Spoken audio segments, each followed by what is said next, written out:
Hi guys, this is Aarthi. Voice over கொடுத்து ரொம்ப நாள் ஆச்சு. நிறைய பேர் சேனல் சப்ஸ்கிரைப் பண்ணாமலே பார்த்துட்ருக்கீங்க.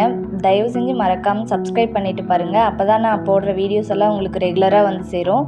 இப்போ ரெஸ்டாரண்ட்டில் செய்கிற மாதிரியே ஒரு சூப்பரான மஷ்ரூம் கிரேவி எப்படி செய்யலன்னு பார்க்கலாம். இது நான்வெஜ் டேஸ்ட்லேயே இருக்கும்.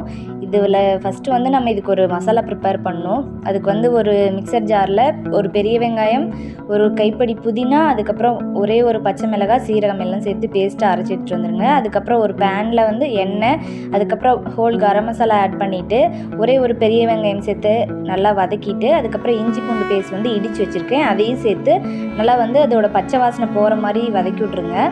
அதுக்கப்புறம் நம்ம மசாலா பேஸ்ட் ரெடி பண்ணி வச்சுருக்கலாம், அதையும் இதோடையே சேர்த்து இதோட பச்சை வாசனையும் போகிற வரைக்கும் நம்ம நல்லா வதக்கிட்டே இருக்கணும்.